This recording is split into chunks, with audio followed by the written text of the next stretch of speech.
Paano ba natin mapapanatili na magkaroon ng mabuting puso at tender heart sa sitwasyong maraming toxicity sa paligid natin?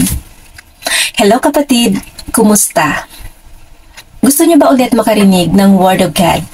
Alam niyo kapatid, mayroon akong isang close friend na sa tuwing magkikita kami or even in chat, palagi na lang siyang nagsusumbong sa akin tungkol sa kanyang problema, sa kanyang karanasan or situation.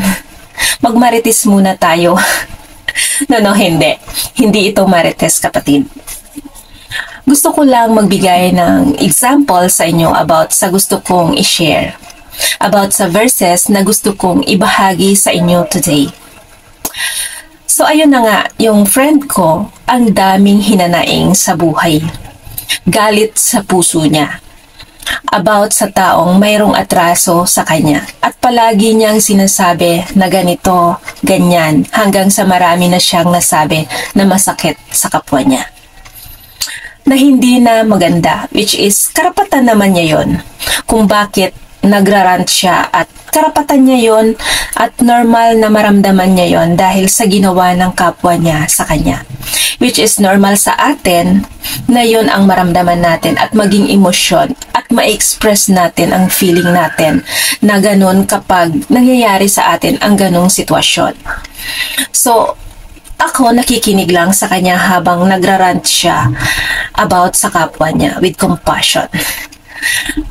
After niya magsalita at medyo nakakalma na siya, sabi ko sa close friend ko, alam mo sis, yung puso mo baka mapano ka pa dyan sa sobrang galit mo na may halong biro.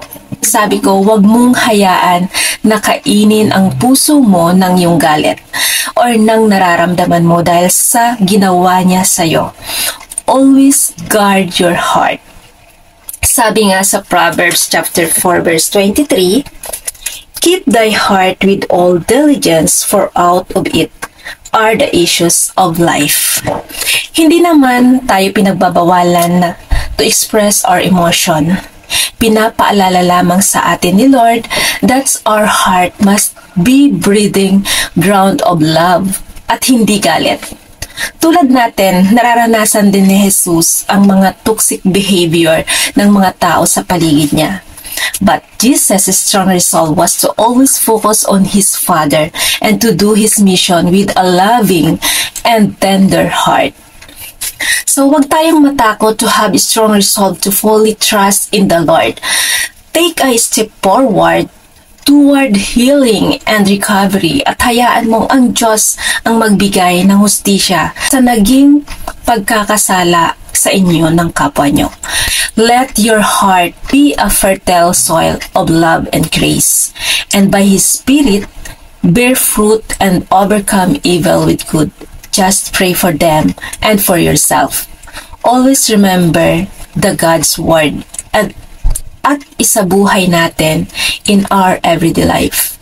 Always remember, Kawikaan chapter 4, verse 23, ang puso mo'y ingatang mabuti at alagaan pagkat iyan ang siyang bukal ng buhay mong tinataglay. God bless you kapatid.